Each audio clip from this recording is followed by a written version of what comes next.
wabarakatuh. Waalaikumsalam warahmatullahi wabarakatuh. Alhamdulillahirabbil alamin. Asyhadu alla ilaha illa anta wa atubu ilaik. Selamat pagi kepada para hadirin sekalian. Saya Agustin Yulianti akan menjadi moderator pada presentasi kita hari ini yang akan membahas topik tentang diseminasi disiplin positif. Marilah sebelum kita memulai, izinkanlah saya untuk memulainya dengan menyampaikan puji syukur kehadirat Allah Subhanahu wa Ta'ala yang karena karunia-Nya dan rahmat-Nya kita semua bisa berkumpul pada hari ini dalam keadaan sehat tanpa ada halangan suatu apapun. Yang kedua, salawat serta salam marilah kita haturkan kepada junjungan kita Nabi Agung Muhammad Sallallahu Alaihi Wasallam yang telah melimpahkan karunia-Nya kepada kita semua dan membawa kita dari alam yang gelap gulita menuju ke alam yang terang benderang ini. Selanjutnya, saya ucapkan terima kasih kepada Bapak Kepala Sekolah SMP Negeri 3 Wonosobo, Bapak Ibu Guru serta karyawan, begitu juga dengan siswa-siswi SMP Negeri 3 Wonosobo atas kehadiran anak-anak semua di ruang kelas ini. Marilah kita memulai acara ini dengan membaca bacaan basmalah bersama-sama. Bismillahirrahmanirrahim. Rangkaian acara kita hari ini, yang pertama pembukaan, yang kedua penyampaian materi, yang ketiga adalah sesi tanya jawab dan dilanjutkan dengan penutup. Pertama-tama, marilah kita mulai acara ini dengan membaca mohon maaf. Yang selanjutnya kita lanjutkan dengan sambutan kepada Bapak S. Nuryandi SPD selaku Humas SMP Negeri 3 Wonosobo untuk memberikan sambutannya. Kepada Bapak S. Nuryandi kami persilahkan.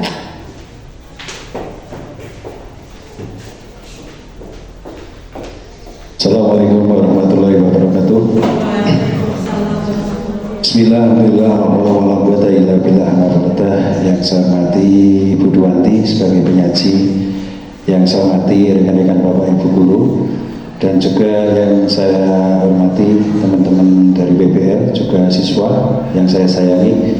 Alhamdulillah, puji dan syukur kepada Tuhan Yang Maha Kuasa atas rahmat dan hidayah-Nya pada kita semua, sehingga pada kesempatan kali ini kita bisa berada di ruangan ini menemani Ibu Duanti dalam acara pemaparan diseminasi budaya positif. Kemudian sedikit yang perlu saya sampaikan, seperti imbauan dari Ibu Duanti, saya untuk menyampaikan sedikit mengenai apa itu budaya positif. Sebenarnya budaya positif itu harusnya sudah melekat pada diri kita semua. Budaya positif yang dimaksud di sini adalah membudayakan karakter berdisiplin tanpa ada sesuatu apapun, termasuk salah satunya himbauan, ajakan, bahkan sebuah imbalan atau hadiah apapun, bahkan tidak ada di sini sebuah hukuman dan sebagainya. Murni sebuah kesadaran. Sebetulnya ini intinya. Betul ya Bu?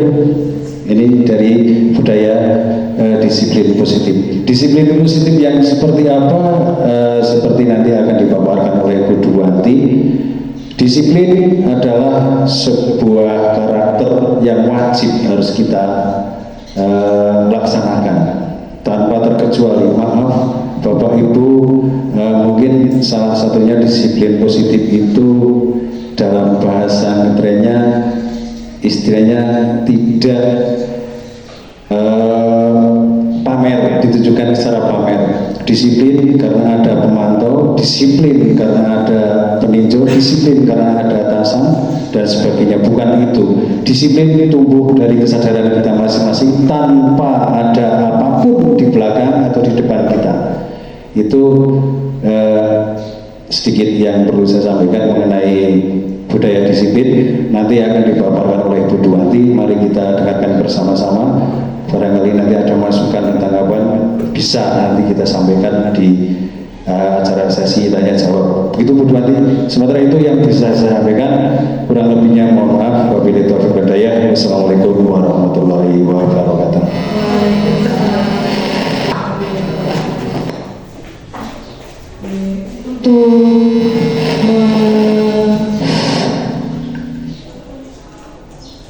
Terima kasih kepada Bapak Nuryandi. Acara selanjutnya adalah sesi penyampaian materi yang akan disampaikan oleh Ibu Duanti Elisandi. Kepada Ibu Duanti Elisandi kami persilahkan. Saya ucapkan terima kasih kepada Bapak Nuryandi serta Bu Agustin.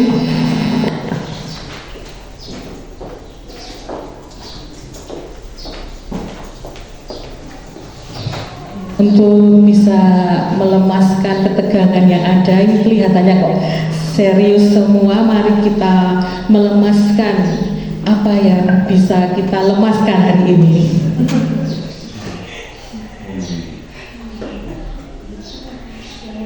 Saya ingin bernyanyi bersama Bapak Ibu semua untuk menghangatkan dan menceriakan suasana hari ini.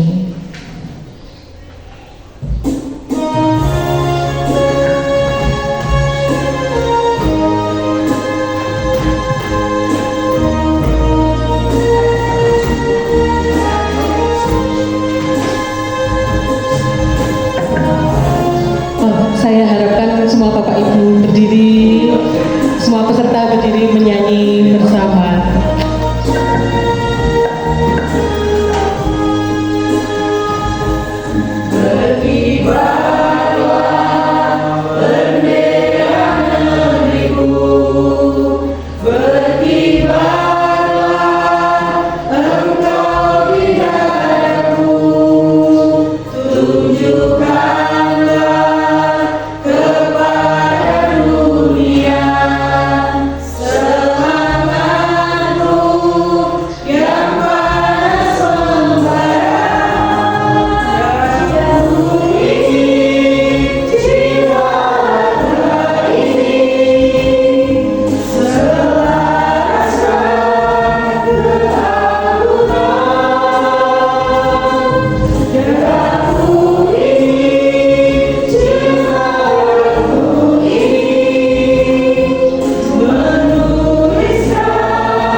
Assalamualaikum warahmatullahi wabarakatuh.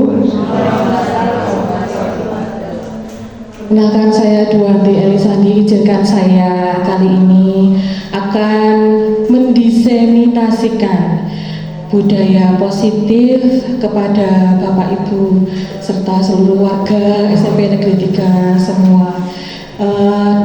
Sebenarnya bukan dalam rangka ingin menggurui atau mempunyai hierarki yang lebih tinggi, tapi saya ingin sekali belajar bersama dengan Bapak Ibu semua mengenai budaya positif sehingga membawa manfaat kepada kita sebagai pribadi, kepada seluruh warga, dan kepada sekolah kita tercinta SMP Negeri 3 Wonosobo. Untuk agenda sudah dibawakan oleh Ibu Agustin Yulianti, terima kasih. Kemudian kita lanjutkan dengan membuat kesepakatan kelas terlebih dahulu. Apakah Bapak Ibu semua setuju atau ingin menambahkan kesepakatan kelas kita hari ini?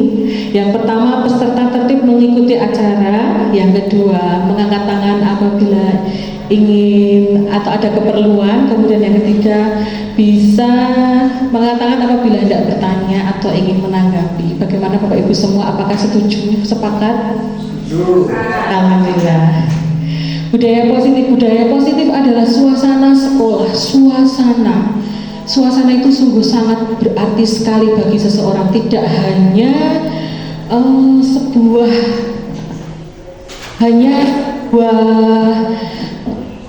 bangunan atau hanya sebuah fungsi tugas yang kita jalankan. Kalau pelajar yang sebagai pelajar datang ke sekolahan, kemudian guru sebagai guru mengajar, mendidik di sekolah, namun apabila ditambahkan dengan suasana yang terbangun di dalamnya akan menambah produktivitas, optimalitas secara keseluruhan. Jadi suasana sekolah yang ditandai dengan rasa saling menghormati, kepercayaan, dan kerjasama antar semua anggota komunitas sekolah. Dalam budaya positif, setiap individu merasa dihargai dan memiliki peran penting. Setiap individu memiliki peran penting, baik itu sebagai siswa, sebagai guru, sebagai wakil kepala sekolah, juga sebagai kepala sekolah. Semuanya merupakan bagian sangat penting untuk menggerakkan gerbong pendidikan SMP Negeri 3 Wonosobo. Salah satu macet saja pasti tujuan visi misi SMP Negeri 3 Wonosobo tidak bisa terlaksana. Mengapa budaya positif itu penting bagi siswa? Akan meningkatkan prestasi karena ya itu pasti akan agak bebas bullying, ya, merasa suasana nyaman dan menjadi sekolah yang dirindukan. Bagi Bapak Ibu guru, sekolah dirindukan tidak hanya bagi para siswanya juga. Kemudian budaya positif dapat terwujud dengan menerapkan disiplin positif, nilai-nilai kebajikan universal, teori motivasi, hukuman, penghargaan, restitusi yang ini akan kita pahami dan akan kita pilih. Kemudian keyakinan kelas, kebutuhan dasar manusia dan dunia yang berkualitas. Kemudian kita akan juga memahami restitusi 5 posisi kontrol serta restitusi berupa segitiga restitusi. Segitiga restitusi ini adalah suatu alat yang digunakan melaksanakan restitusi. Mari kita bahas terlebih dahulu mengenai disiplin positif dan nilai-nilai kebajikan universal. Lingkungan yang aman dan nyaman berbasis disiplin positif di sekolah akan berdampak secara maksimal pada perkembangan dan pembentukan karakter peserta didik. Seperti yang kita ketahui, belajar di sekolah itu tidak hanya belajar secara keilmuan, namun secara komprehensif, baik itu karakter, emosi, spiritual, juga intelijensi. Dilanjutkan makna disiplin. Nah, ini artinya dari bahasa Latin yang artinya belajar. Kalau kita mendengar kata disiplin pasti akan tertekan. Rasa-rasanya seseorang pada orang ini mendapatkan kepatuhan. Bila mendengar rasa kepatuhan itu berat. Nah, di sini bagaimana caranya? Disiplin positif itu tidak terasa berat. Berarti adalah suatu pendekatan dalam mendidik dan membimbing anak yang berfokus pada pengembangan karakter positif, tanggung jawab, dan kemampuan memecahkan masalah. Kadang-kadang anak itu merasa saya ingin bermain di kelas, kemudian bikin gaduh. Berarti anak tersebut punya suatu motivasi tapi tidak bisa memiliki kemampuan pemecahan masalah. Jadi saya ingin senang, tapi bagaimana caranya? Nah, ini malah mengganggu di dalam kelas. Disiplin positif mendorong anak untuk belajar dari kesalahan sehingga mengembangkan perilaku yang diinginkan secara internal. Disiplin positif ini saling kait-mengait antara teori motivasi siswa yang ada 3, kemudian 5 posisi kontrol, dan 5 kebutuhan dasar manusia. Di sini teori motivasi, 5 posisi kontrol, dan kebutuhan manusia ini memiliki peranan penting untuk mewujudkan adanya disiplin positif. Kemudian dilanjutkan dengan segitiga restitusi. Nilai-nilai kebajikan universal. Mengapa kita perlu mengetahui nilai-nilai kebajikan universal? Karena nilai-nilai ini sebenarnya sudah ada di dalam diri kita, namun mungkin belum kita tebalkan, belum kita kembangkan secara bersama-sama, baik pada guru dan pada siswanya. Nilai kebajikan universal yang ada di sekolah ini adalah 6 pada dimensi pelajar Pancasila.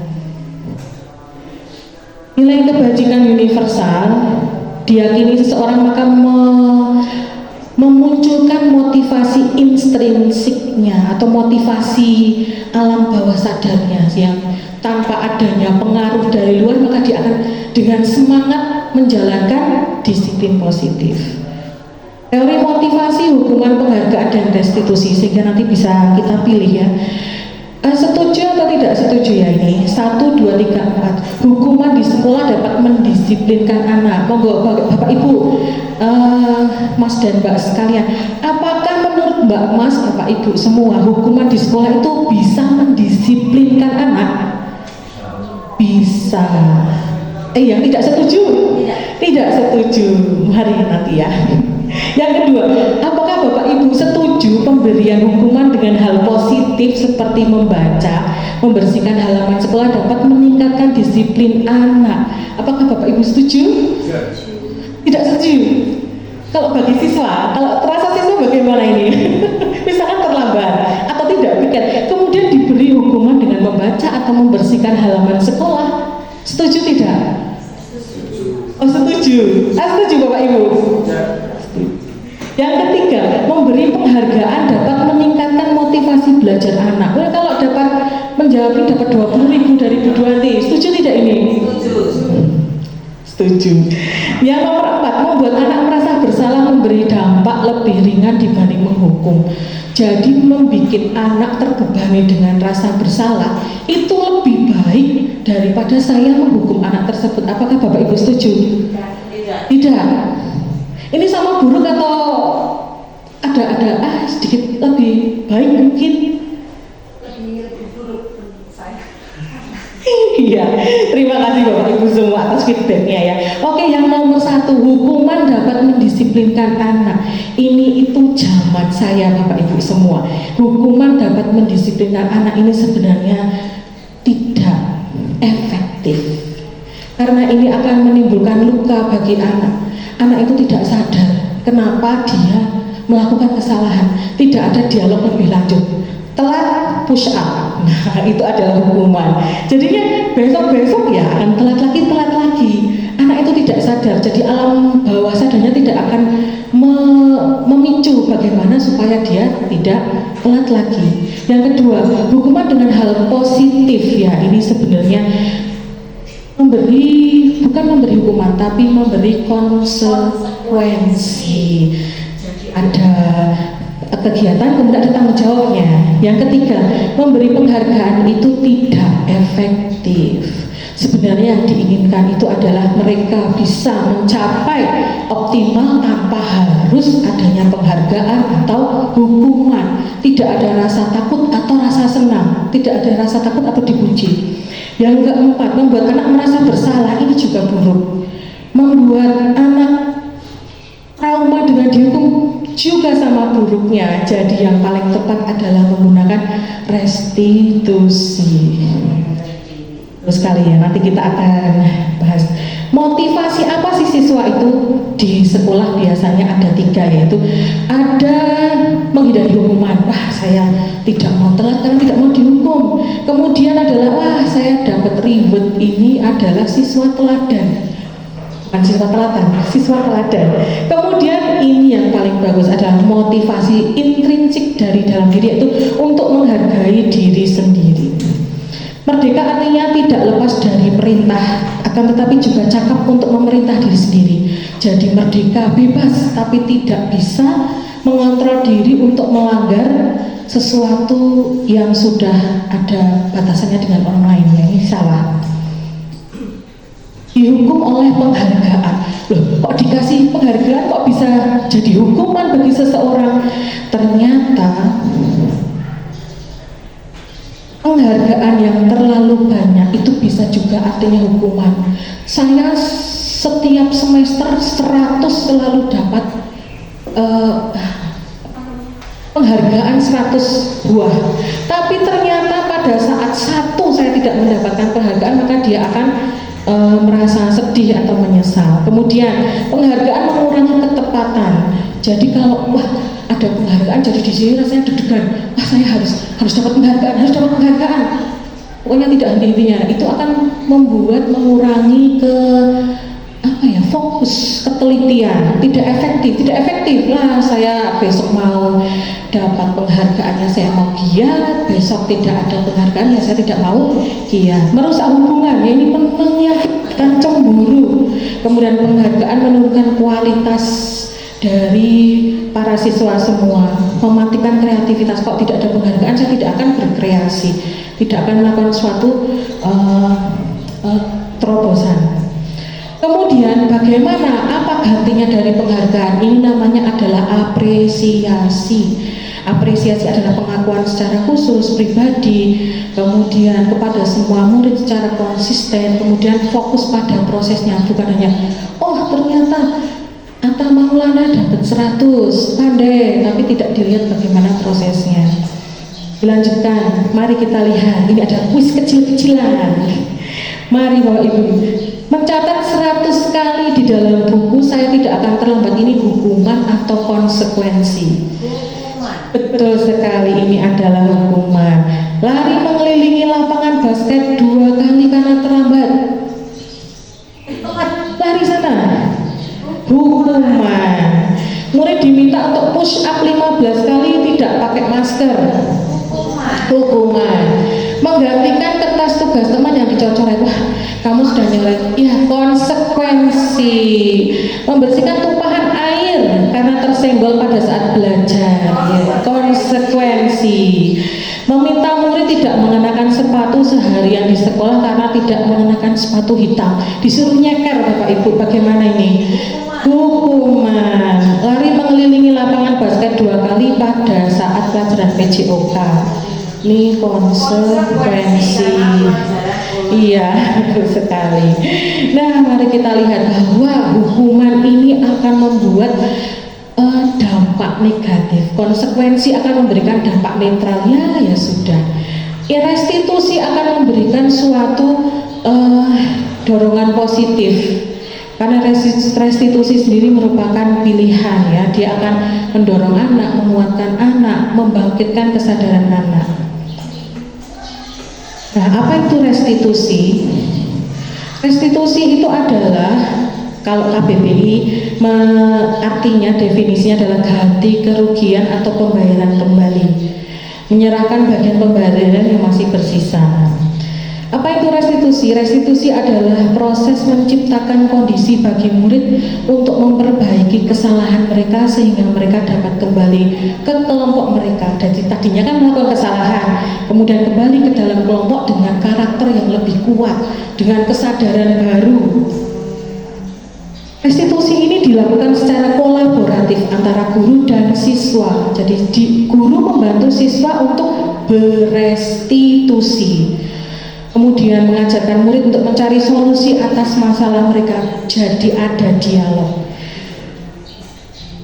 9 ciri-ciri restitusi: belajar dari kesalahan, memperbaiki hubungan, menawarkan bukan memaksa, restitusi diri, menuntun untuk melihat ke dalam diri, mencari kebutuhan dasar, berfokus pada karakter, berfokus pada solusi, serta mengembangkan murid yang berbuat salah pada kelompoknya. Keyakinan kelas. Mari kita lihat, keyakinan kelas ini erat hubungannya dengan nilai kebaikan. Kalau nilai kebaikan itu kan tadi sudah ya Bapak Ibu di depan ya, ada 6. Tapi selain 6, pada dimensi pelajar Pancasila itu ada seperti kebersihan, tanggung jawab, disiplin, keselamatan, kesehatan, kemudian ada peduli. Nah, selalu mengembalikan buku pada tempatnya. Ini nilai apa yang ingin dituju? Kalau biasanya murid itu akan mengembalikan menunjukkan nilainya membawa buku paket ke perpus. Apa ini kira-kira nilai yang akan dituju, nilai kebajikan yang akan dituju? Selalu mengembalikan buku pada tempatnya. Tertib, betul sekali. Terima kasih. Dilarang mengganggu orang lain. Mengganggu orang lain, bagaimana itu nilai yang ingin dituju? Apa yang terlintas di benak Bapak Ibu semua kalau dilarang mengganggu orang lain itu apa ya yang ingin dituju? Menghargai bisa, bisa menghargai. Hadir di sekolah 15 menit sebelum. Disiplin, betul sekali. Kemudian dilarang melakukan kekerasan.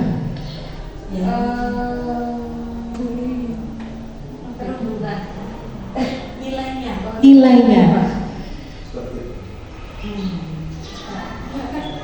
kan dia tidak menyakiti temannya. Nilai apa itu? Tidak menyakiti temannya.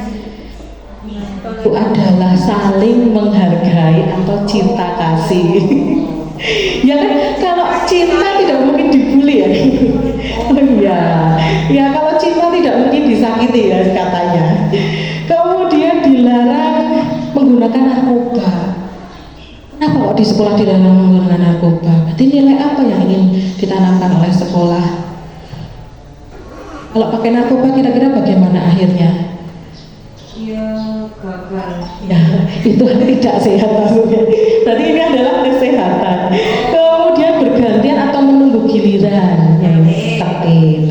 Gunakan masker pada kesehatan, menghargai orang lain bisa. Jangan berlarian di kelas atau koridor, nanti bisa membentur yang sedang jalan. Ini apa ini? Keselamatan, betul sekali. Ya, ini ada tanggung jawab, menghormati orang lain. Ya, ini adalah bisa dilihat Bapak Ibu, di sini ada nilai-nilai kebajikan, nilai-nilai kebaikan universal. Jadi keyakinan kelas itu adalah nilai-nilai yang nanti kita akan tuliskan bersama dan dirumuskan bersama, disepakati bersama antara guru dan siswa. Kemudian prosedur pembentukan keyakinan kelas, mempersilahkan warga sekolah atau murid untuk bercurah pendapat. Misalkan di suatu saat siswa ditanya, mari kita membuat keyakinan kelas, silakan memberikan usulan keyakinan kelas yang ingin disepakati di dalam kelas. Kemudian mengganti guru, ya ini ya, guru memandu siswa mengganti usulan aturan tersebut menjadi kalimat positif. Jadi kalau masih ada tidak, misalkan, Bu saya usul tidak boleh terlambat piket. Nah, nanti tidaknya ini dihilangkan menjadi tepat waktu melaksanakan piket. Yang nomor 3, mengajak warga sekolah atau murid menemukan nilai-nilai kebajikan dan keyakinan yang dituju. Jadi setelah peraturan itu ditulis, maka dicari nilainya. Jadi peraturan, mungkin apakah Bapak Ibu masih ada pertanyaan mengenai peraturan dengan nilai keyakinan? Apakah ada yang ditanyakan? Karena ini penting ketika membuat keyakinan. Itu apa bedanya ya? Ya. Bedanya keyakinan dengan peraturan. Betul. Kalau keyakinan itu asalnya dari nilai, dan nilai itu abstrak. Kemudian kalau peraturan itu hanya satu, sangat lingkupnya sempit. Misalkan kalau Kalau nilainya adalah menjaga kebersihan, maka peraturannya tertib piket, membuang sampah pada tempatnya. Jadi lingkupnya yang skupnya yang lebih luas atau lebih sempit. Nomor selanjutnya, nomor 4. Setelah keyakinan sekolah selesai dibuat, maka seluruh warga sekolah menyetujui dengan menandatanganinya. Ini seperti cap jempol Bapak Ibu. Jadi membubuhkan secara tangible, secara real. Oh, saya ini sudah ikhlas dengan kesepakatan ini. Jadinya tanda tangan di dalam lembar keyakinan kelas yang akan dibentuk. Kemudian keyakinan kelas selanjutnya dilekatkan di dinding kelas atau tempat yang mudah dilihat. Keenam, melakukan kegiatan pendalaman keyakinan kelas seperti kegiatan ini 6 dan 7. Nah, kegiatan 6 dan 7 dari keyakinan, poin-poin keyakinan itu dibuat seperti ini. Misalkan, ini hormat nilainya. Hormat ini ada peraturannya, dijabarkan. Misalkan menghormati atau disiplin, maka akan tampak seperti datang tepat waktu, menyapa teman guru, ini hormat ya. Kemudian mengembalikan barang teman yang dipinjam dan mengucapkan terima kasih. Ini kalau di sini dikategorikan sebagai rasa hormat. Kemudian terlihatnya bagaimana? Terlihat itu ada sesuatu kegiatan yang anak itu lakukan. Kegiatannya bisa berempati terhadap perasaan orang lain. Terdengarnya bagaimana? Kalimat yang intonasinya menyatakan empati, berperilaku, tersenyum ramah, memberikan salam hormat dan sebagainya. Kemudian dilanjutkan dengan mencari tahu atau menggali tugas guru dan tugas murid. Guru itu tugasnya apa? Guru tugasnya bukan tugas guru itu apa? Jadi kalau ditanya apakah guru itu tugas guru itu marah-marah? Nah, itu pasti bukan tugas guru. Apakah guru itu tugasnya menghukum? Nah, itu pasti bukan tugas guru. Lalu yang bagaimana tugas guru? Tugas guru itu ya salah satunya adalah membimbing, membina, memberikan tempat sebagai konsultasi dan sebagainya. Lalu tugas murid bagaimana? Apakah tugas murid membuli murid yang lainnya?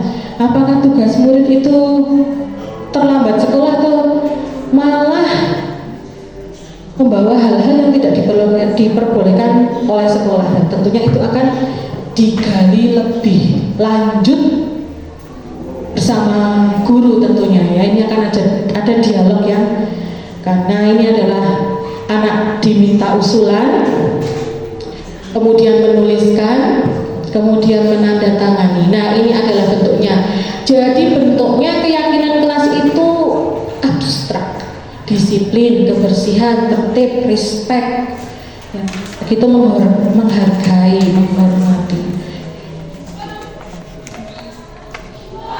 Kebutuhan dasar manusia. Kebutuhan dasar manusia ada 5, yaitu penguasaan, kasih sayang, kebebasan, kesenangan, dan bertahan hidup. Mohon izin meneruskan walaupun ada azan. Mohon maaf. Di sini ada kebutuhan kekuasaan atau power, memukul teman. Nah, di sini akan ada pertanyaan kepada siswa, apakah ada cara lain untuk bisa memuaskan kebutuhan yang dia inginkan tanpa harus melanggar hak dari orang lain. Kemudian kebutuhan rasa sayang. Kalau saya menjelek-jelekan orang lain, mungkin ada orang lain yang akan suka dengan saya. Atau ketika saya menjahili orang lain, maka orang lain mungkin itu akan selalu teringat-ingat pada saya. Berarti itu salah ya, itu yang harus dipandu. Apakah kebutuhan cinta kasih dapat merugikan orang lain? Senang, hanya bercanda, jorok-jorokan, cubit-cubitan, pukul-pukulan. Nah, di sini apakah rasa senang tersebut bisa dilakukan tanpa harus menyakiti orang lain? Kebebasan itu ya jajal. Ketiga, saya ingin lari-lari, saya bosan ini di dalam. Nah, ini tapi bagaimana cara mengelolanya? Nah, ini adalah hal-hal yang akan ditanyakan oleh kepada anak. Kemudian survival kebertahan hidup yang jajannya habis, ambil jajan temannya, uangnya habis, minta uang temannya. Nah ini bagaimana? Apakah ada cara untuk memenuhi kebutuhan survival tanpa harus merugikan orang lain? Dunia yang berkualitas itu adalah ada di dalam pikiran kita yang itu selaras dengan kebutuhan. Jadi kebutuhan kita akan dunia yang berkualitas. Maka kitalah yang akan mengisinya. Kitalah yang akan mewujudkan dunia yang berkualitas itu. Guru kita juga punya gambaran dunia yang berkualitas. Tentunya sebagai guru kita ingin memasukkan hal-hal yang bermakna. Nah dari ingin memasukkan hal-hal bermakna ini, nilai-nilai kebaikan yang nantinya ketika siswa kita itu selesai menjadi bagian dari masyarakat, bisa menjadi masyarakat yang dapat diandalkan. 5 posisi kontrol. Guru sebagai penghukum, guru pembuat rasa bersalah, guru sebagai teman, guru sebagai pemantau, guru sebagai manajer. Apa yang dilakukan oleh guru penghukum? Ya pasti seperti tadi, telat push up. Itu jelas sekali, guru sebagai posisi kontrol menghukum. Guru sebagai pembuat rasa bersalah, pasti akan gini, Mas kamu kok terlambat lagi toh, Bu Duanti itu kan mengajar jam pertama lah, apa nggak kasihan toh? Nah itu pasti akan membuat rasa bersalah. Lo kasihan loh, teman-teman lain sudah menunggu. Itu guru sebagai pembuat rasa bersalah, kontrolnya rasa bersalah. Guru sebagai posisi teman, telat lagi, ya gimana ini? Nah itu adalah ungkapan kalimat yang dilakukan oleh guru posisi kontrol sebagai teman. Pemantau, loh kamu tahu kan konsekuensi untuk telat apa? Nah ini yang terakhir, manajer. Guru sebagai manajer dia akan duduk dan menggali lebih dalam. Coba, kenapa kamu terlambat? Kamu bisa memperbaiki supaya bisa tidak terlambat lagi. Nah ini adalah posisi kontrol. Apakah guru boleh switch, berpindah-pindah posisi kontrol? Sebenarnya bisa, asalkan tujuannya tercapai, yaitu tidak membuat anak trauma, tidak membuat anak terbebani, terluka, tapi tujuannya tercapai. Apakah guru bisa sebagai kontrol, sebagai teman? Bisa. Sebagai pemantau? Bisa. Manajer? Bisa. Tapi ini guru sebagai penghukum dan membuat orang merasa bersalah, ini akan ada efek negatif, akan membebani, ya ada vibes negatif yang akan diterima oleh siswa ketika berdialog dengan guru dengan posisi kontrol, menghukum atau membuat orang merasa bersalah. Yang paling bisa dilakukan ini adalah bergantian, guru sebagai teman, sebagai pemantau, serta sebagai manajer. Dampaknya bagaimana? Dampaknya adalah kalau guru sebagai penghukum mengulangi kesalahan, bisa dendam pada gurunya. Bagaimana dampaknya terhadap guru dengan posisi kontrol membuat orang bersalah, merasa rendah diri, kayaknya saya kok salah terus. Kemudian sebagai teman, lemah, tidak mandiri, bergantung, kan ada teman jaga. Kemudian sebagai pemantau, menitik beratkan pada konsekuensi, kamu sudah tahu gini, ya begini nih kalau kamu melakukannya. Kemudian sebagai manajer akan mengevaluasi diri, menimbulkan kesadaran. Nah, mari kita lihat apakah posisi kontrol yang dimiliki Bapak Ibu. Bapak Nuryandi, mohon maaf, saya biar tidak kata ya Pak, saya kecewa sekali dengan kamu. Ini posisi guru penghukum, membuat rasa bersalah sebagai teman, sebagai kontrol, apakah sebagai manajer. Saya kecewa sekali dengan kamu. Ini pernyataan dari gurunya. Ini gurunya. Rasa kecewa itu bisa timbul di hati guru, juga bisa timbul di hati siswa. Iya. Manusia. Iya. Pilihannya penghukum, pembuat bersalah, teman, pemantau, atau manajer. Kira-kira saja. Manajer. Sebagai manajer, saya kecewa sekali dengan kamu. Apakah kira-kira orang yang menerima atau siswa yang merasakan itu akan ada rasa bersalah, Pak? Mas Atta, Bu Duanti kok kecewa banget sama kamu, Mas Atta. Itu kira-kira apakah akan menimbulkan rasa bersalah? Enggak. Kalau Mas Atta ya. Tidak apa. Oh tidak, itu kalau saya ya. Duanti apakah kamu membuat kecewa Bapak Ibu guru kamu ya? Enggak, bercanda ya. Mohon maaf. Ya, ini adalah ciri dari guru memilih kontrol membuat orang merasa bersalah. Kemudian kamu tidak pernah benar melakukannya, kamu tuh salah terus. Nah ini, kamu tuh salah terus.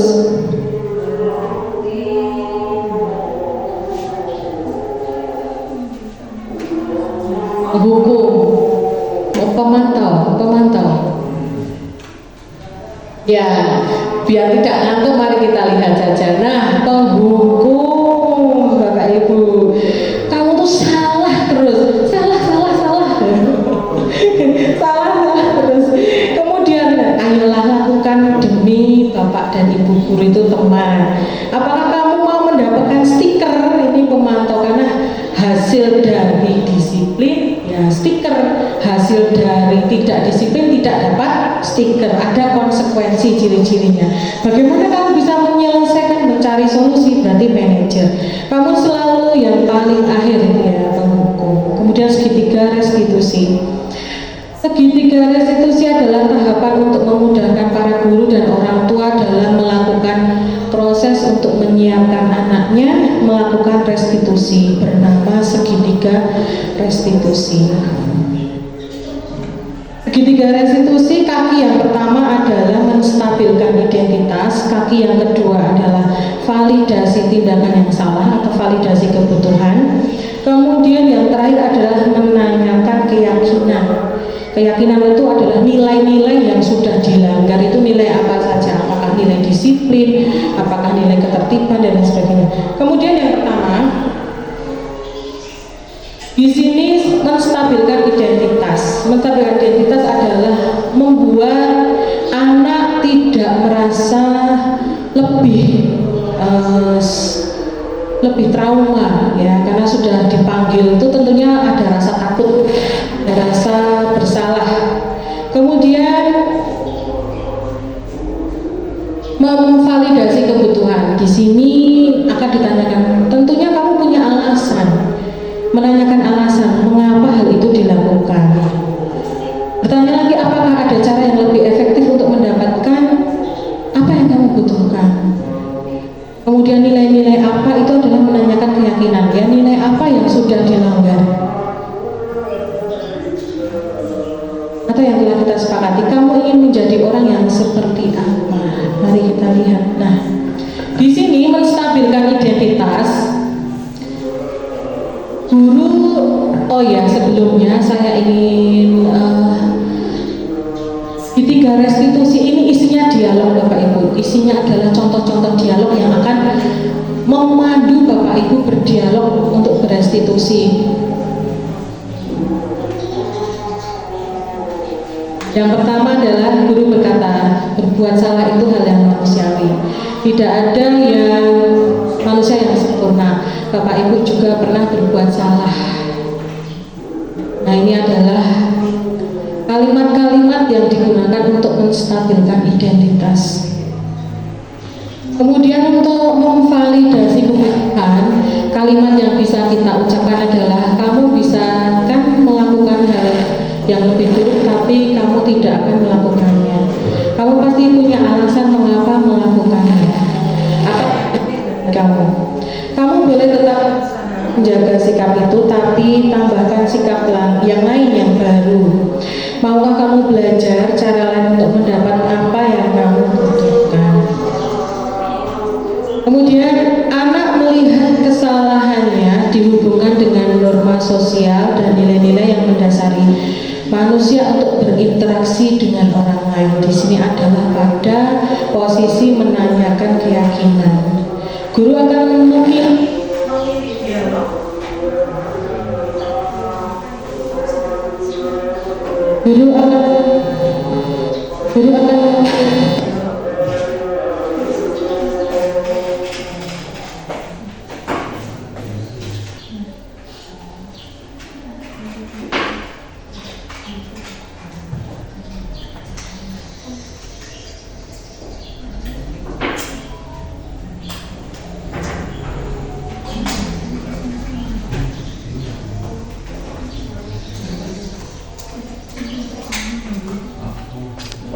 seperti apa?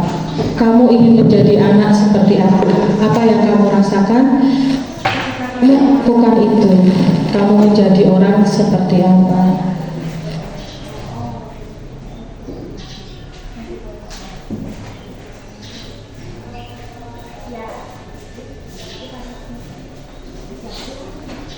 Intervensi yang bisa membantu murid kembali ke tujuan semula adalah apakah kamu ingin berbuat lebih baik. Ketika siswa ditanya apakah kamu ingin berbuat lebih baik, tentunya dia akan ada proses berpikir apakah saat ini kamu sedang menjadi orang yang kamu inginkan.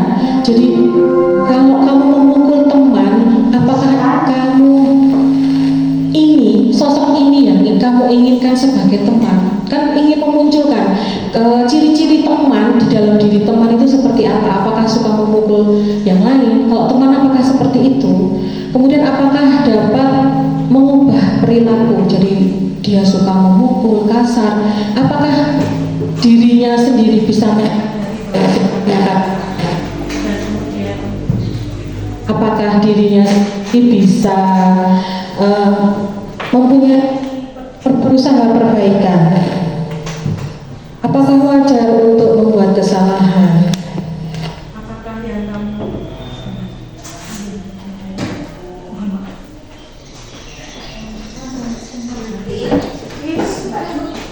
dari 6 materi dari budaya positif, yaitu ada yang pertama disiplin positif dan nilai kebajikan universal. Yang kedua, kita sudah mempelajari motivasi, hukuman, konsekuensi penghargaan dan restitusi. Kemudian sudah membahas juga tentang 3 motivasi anak, kemudian 5 kebutuhan dasar anak, membahas 5 posisi kontrol guru, kemudian yang terakhir adalah segitiga restitusi.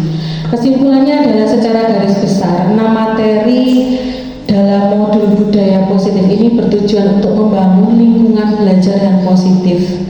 Kalau 6 tadi sudah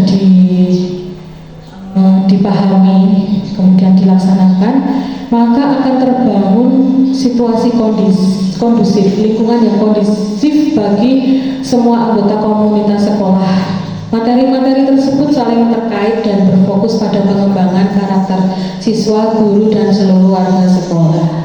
Pengembangan budaya positif adalah sebuah proses berkelanjutan dan melibatkan seluruh anggota komunitas sekolah.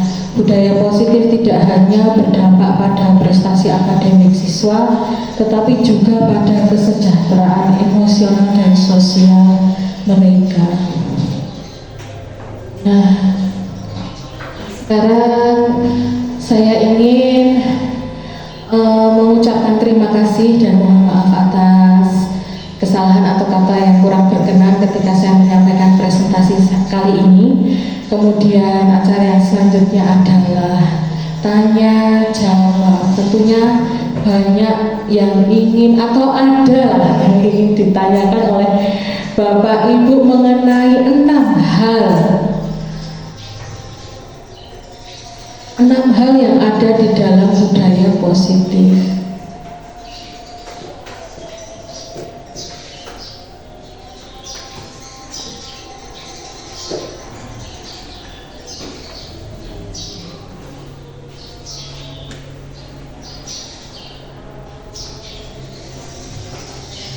Ada 6 hal dalam budaya positif di sini. Nah, apakah ada yang masih membingungkan atau bingung semua? Oh, kepada Pak Nanang saya persilahkan.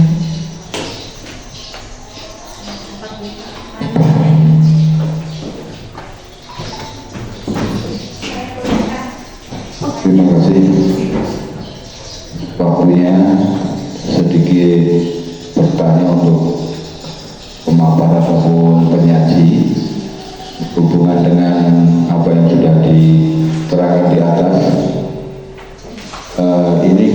kembali ke masalah kultur dan juga input dari siswa-siswi yang kita ajak selama ini, memang itu sedikit banyak bagus sekali kalau bisa dilaksanakan, tetapi kita menemukan berbagai banyak kendala dan permasalahan yang mungkin ini sedikit banyak ya kita untuk melakukan apa yang sudah menjadi ranah yang sudah dipaparkan penyaji itu, sedikit banyak kita juga agak sedikit mengalami kesulitan karena jiwa untuk kita lebih lemah lembut dan lain sebagainya kadang-kadang dianggap angin lalu saja oleh anak didik kita, sedangkan kita memang untuk penekanannya sedikit ada muncul penekanan dalam tanda kutip ya kekerasan lah, yang itu menurut hemat saya lebih efektif mungkin pada waktu itu ya, tapi mungkin karena sudah di banyak kajian menjadikan itu kenangan ataupun memori yang nanti tidak terlupakan, toh apa yang kita rasakan sekarang kita menjadi Bapak Ibu guru yang sudah mengajar selama ini juga didikan zaman pada waktu kita kecil. Nyatanya kita juga bisa memaksakan diri untuk disiplin. Apakah dengan pemaparan tadi yang begitu prosedural dalam lemah lembut ini akan menjamin nantinya anak-anak didik kita nantinya seperti kita nantinya ya. Apakah sekarang memang zamannya seperti kayak gini, karena di budaya militer pun sama, jadi dia menjadi disiplin, menjadi tegas, menjadi apapun karena penekanan. Nah ini saya butuh korelasinya, butuh pencerahannya, karena saya sendiri untuk lebih lemah lembut agak mengalami kesulitan ya, kecuali yang lain ya. Itu saja, terima kasih.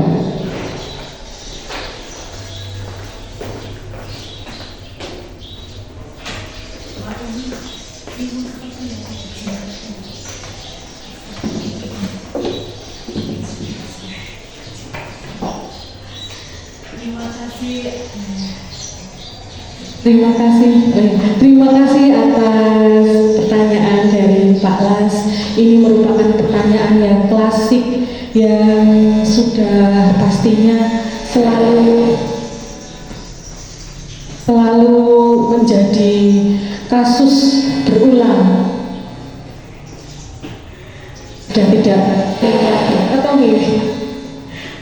mohon maaf, mencari sinyal yang bagus. Bapak Ibu sekalian, kembali lagi kepada kita, fitrah seorang guru. Di situ fitrahnya itu Ki Hajar Dewantara sudah menuliskan suatu pemikiran bahwa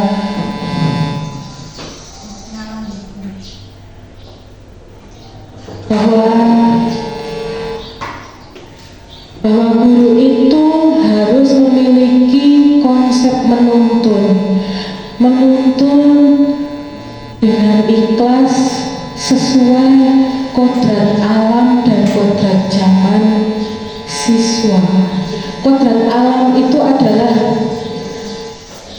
karakter, latar belakang yang dimiliki oleh siswa. Kemudian kodrat zaman, tentunya zaman berubah akan melahirkan generasi pada zamannya.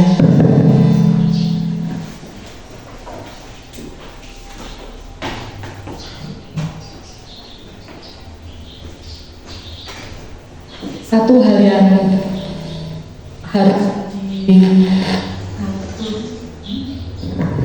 hal yang harus dipegang teguh, yaitu guru harus memiliki konsep pemikiran menuntun layaknya seorang petani. Siswa adalah tanaman yang diamanahkan kepada kita untuk dirawat. Tentunya pasti beda-beda ya. Ini ada tanaman padi yang bagus bibitnya, ada juga tanaman padi yang benihnya tidak bagus, sehingga memunculkan siswa yang seperti Pak Lastiono tadi ungkapkan. Nah, disinilah peran kita. Bagaimana caranya kita merawat tanaman ini?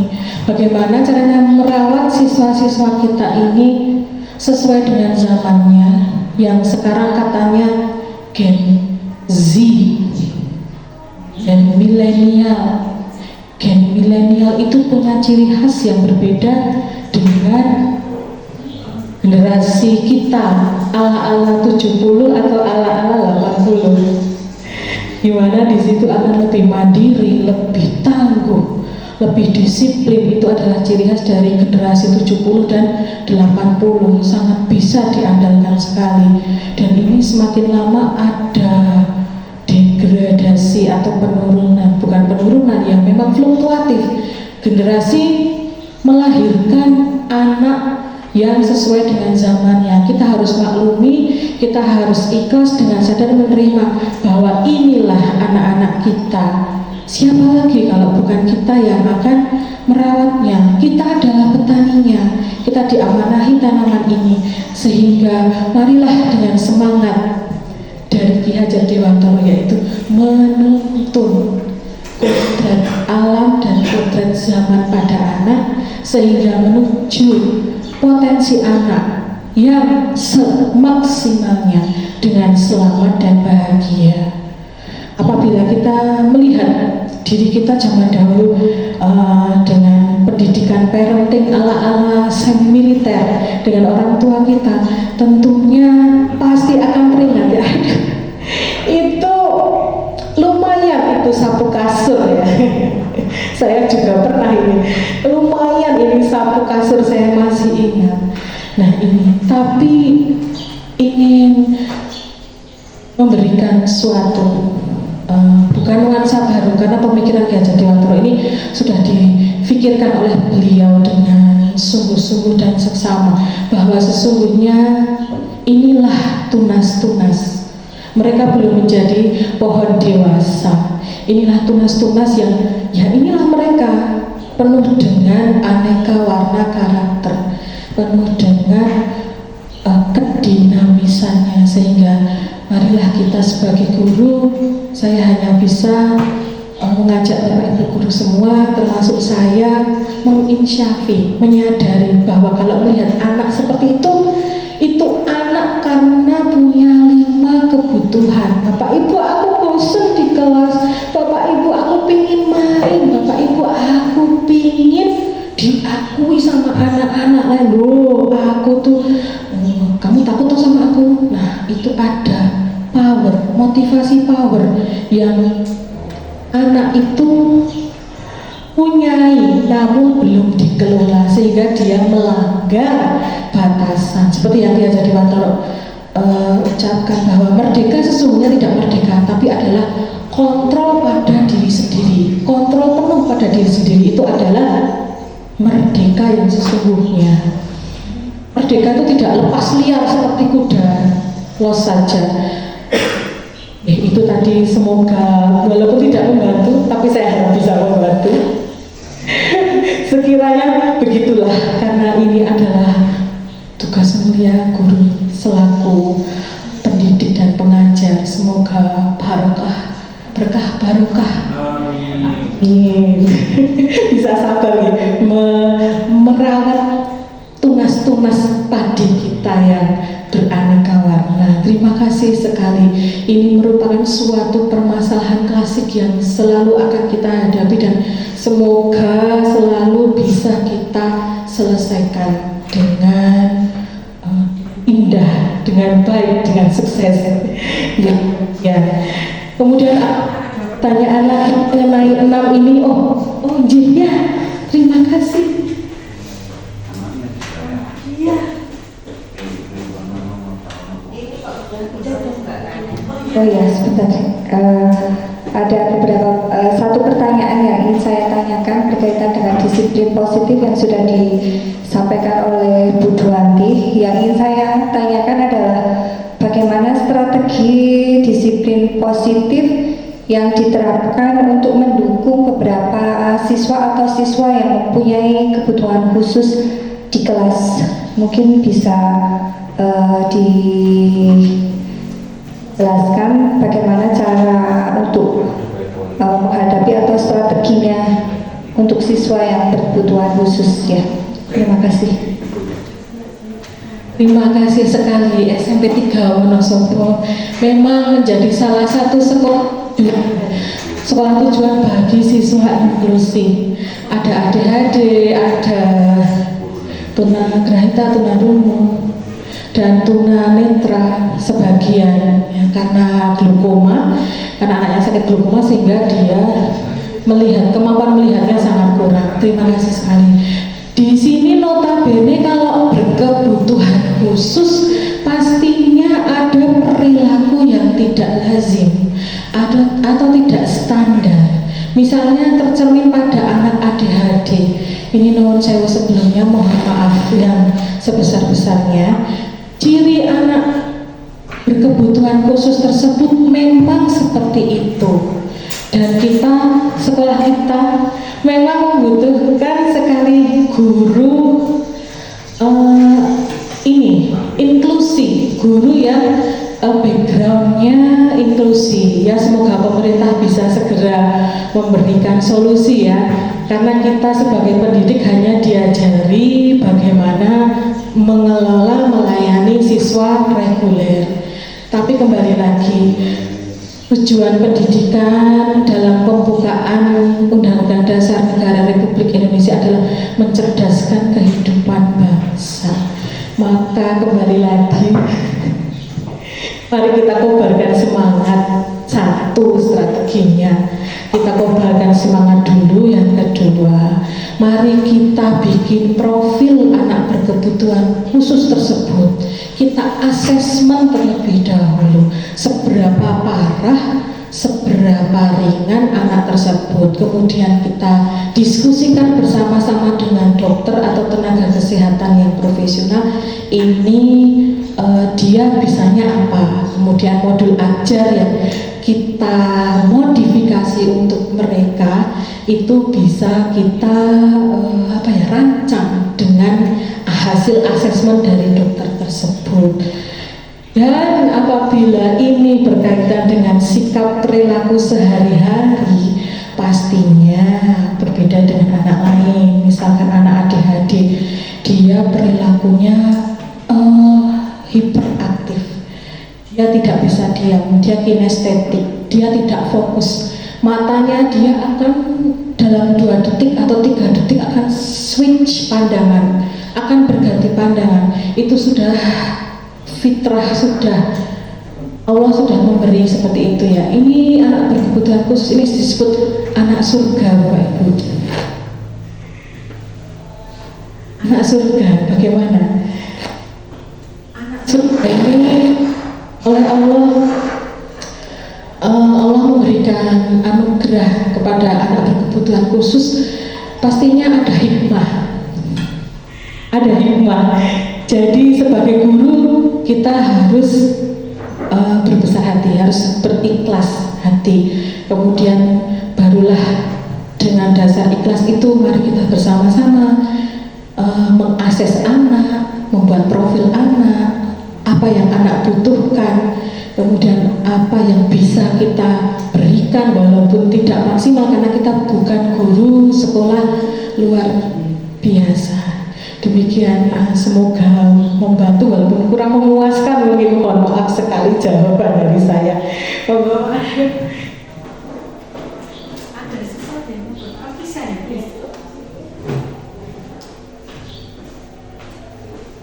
Terima kasih. Itu saya tidak bertanya, cuma menanggapi aja sedikit. Yang pertama benar kaitannya dengan anak inklusi. Paling tidak di sini ada katakanlah guru khusus. Barangkali 1 minggu sekali pun tidak masalah. Yang penting ada penanganan khusus dari guru yang khusus. Karena kalau tidak ada guru yang khusus, maaf ya bahasa saya, anak itu di sini hanya besar raganya aja, jiwanya tidak akan pernah berubah. Mau gede dong yang tambah besar aja, tapi nalar dan pikirannya akan tetap malah bisa lebih parah. Karena apa? Karena lingkungannya tidak sesuai dengan mereka. Itu bukan mereka akan bertambah karena lingkungannya dengan maaf ya anak-anak yang normal itu malah enggak, dia akan malah lebih parah karena dia tidak bisa mencermati apa yang dilakukan anak-anak normal karena bukan dunianya. Menurut saya itu. Kemudian yang kedua, berkaitan dengan disiplin itu memang pada dasarnya adalah sebuah belajarlah, katakanlah belajar. Bisa dikatakan tadi Bu Duanti menyampaikan belajar dari kesalahan, juga bisa diartikan bahwa guru yang paling bagus adalah pengalaman. Tapi pengalaman itu bukan berarti harus mereka jalani. Artinya gini, seseorang akan belajar dari pengalaman orang lain, itu akan lebih baik. Jadi tidak harus mengalami sebuah kejadian menjadi pengalaman mereka. Itu. Yang berikutnya,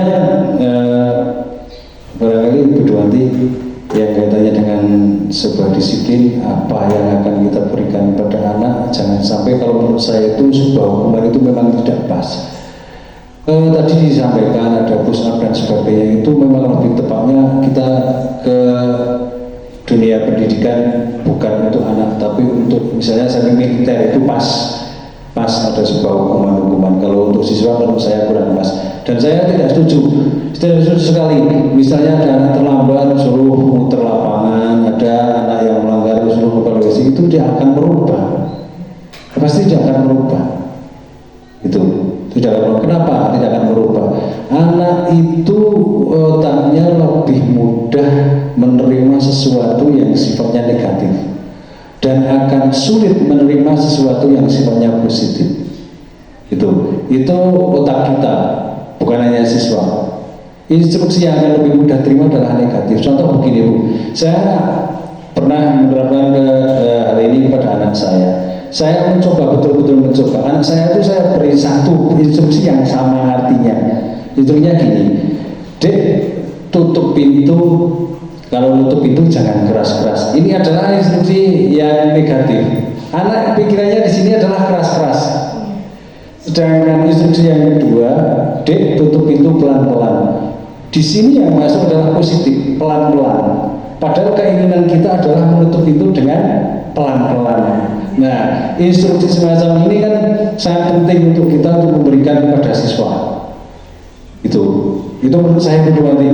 Sementara itu terima kasih.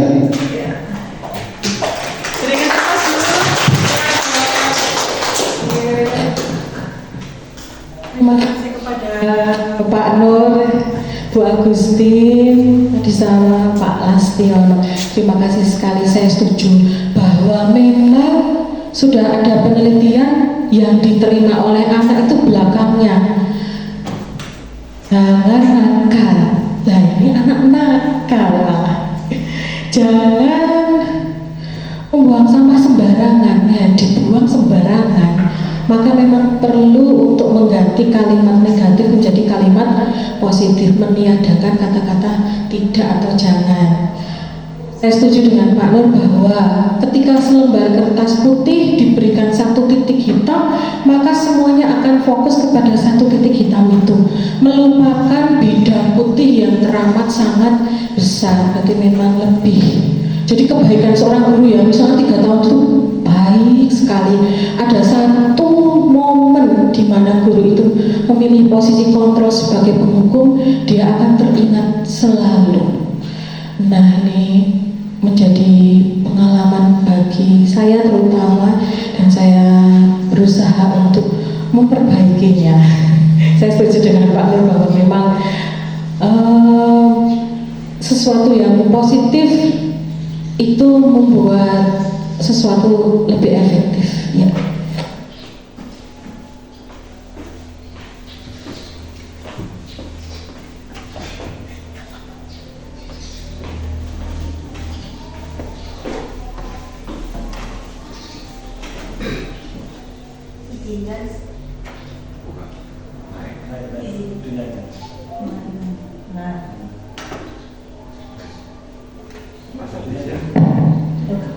Izinkan saya bertanya, mengapa budaya positif perlu dibangun dan dikembangkan di sekolah?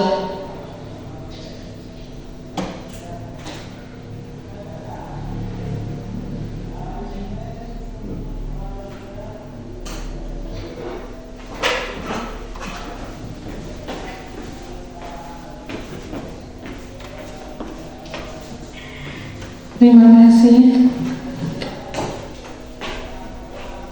Terima kasih pada Mbak Kisya 9D. Mengapa budaya positif perlu dibangun dan dikembangkan di sekolah? Dibangun terlebih dahulu, bahwa misalkan tadinya ada budaya positif yang masih dorman, belum aktif, mari kita aktifkan. Kemudian apabila sudah aktif, mari kita kembangkan, kita luaskan budaya positif tersebut ke bidang-bidang yang lain. Mengapa?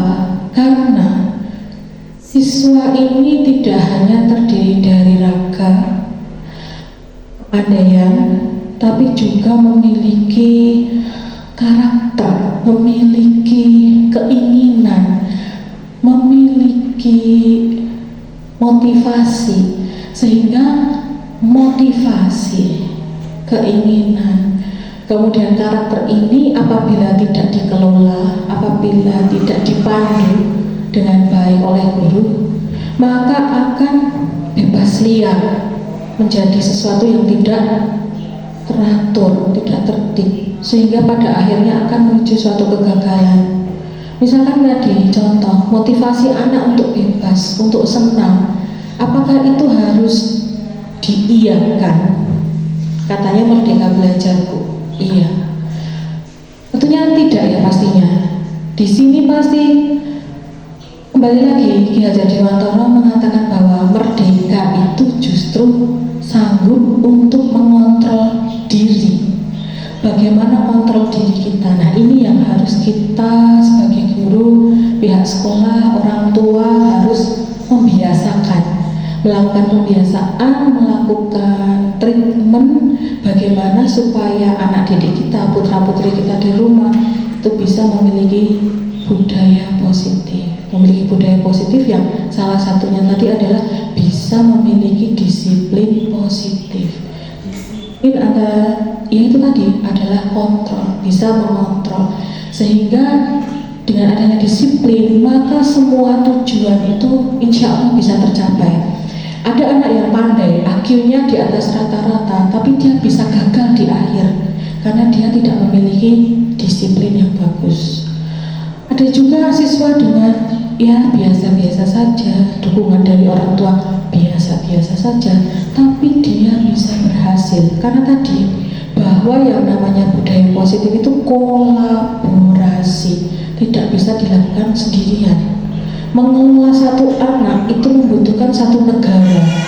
Kenapa disebut membutuhkan pengasuhan satu negara? Karena negara harus ikut di dalamnya, masyarakat ikut di dalamnya, pemangku kepentingan, pejabat juga harus memperhatikan pendidikan. Demikian juga yang paling dekat dengan anak yaitu guru sebagai ujung tombak pendidikan. Itu jelas harus senada, seiring untuk bisa melaksanakan disiplin positif, terutama bersama siswa ya, untuk memandu siswa bagaimana. Dari siswa ini adalah tunas yang nantinya dia akan menjadi tumbuhan dewasa. Tumbuhan dewasa yang akan melindungi tunas berikutnya. Tentunya Bapak Ibu Guru sudah selesai tugasnya ya. Bayangkan saja 30 tahun lagi. Kisya sekarang berapa usianya? 15 tambah 30. Berarti pada saat itu Kisya usia 45.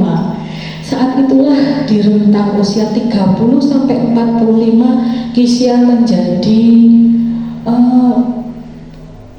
kanopi, pengayom sesungguhnya bagi generasi selanjutnya. 30 tahun ke depan Bu Duanti sudah selesai dengan tugas-tugas Bu Duanti, tinggal Bu Duanti berbahagia dengan kesuksesan Bu Duanti, yaitu melihat siswa-siswi SMP 3 Wonosobo bisa mandiri, bisa mencapai segala yang dicita-citakan. Itu adalah kebanggaan sebagai seorang guru. Itu adalah satu kesenangan kalau menurut saya.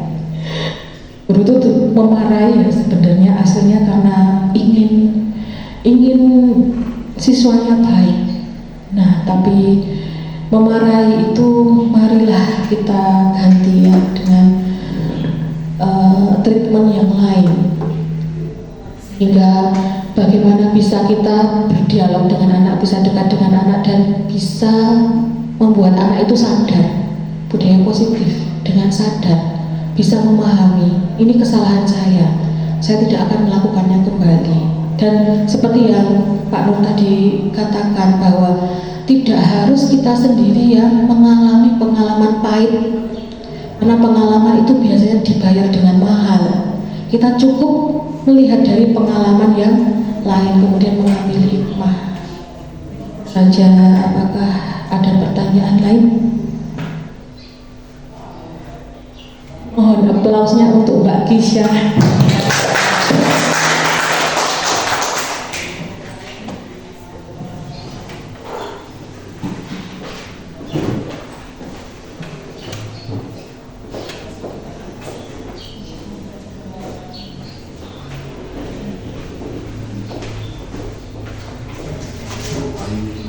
Alhamdulillahirrahmanirrahim. Demikianlah tadi acara pemaparan seminasi disiplin positif yang disampaikan oleh Ibu Duanti Elisandi. Semoga bermanfaat untuk kita semua dan bermanfaat untuk sekolah kita ke depannya. Alhamdulillah, memasuki acara yang terakhir, yaitu acara penutupan. Marilah acara ini kita tutup bersama dengan bacaan hamdalah bersama-sama. Dari saya cukup sekian, saya akhiri. Apabila ada kurang lebihnya, saya mohon maaf yang sebesar-besarnya. Wabillahi taufiq wal hidayah. Wassalamualaikum warahmatullahi wabarakatuh.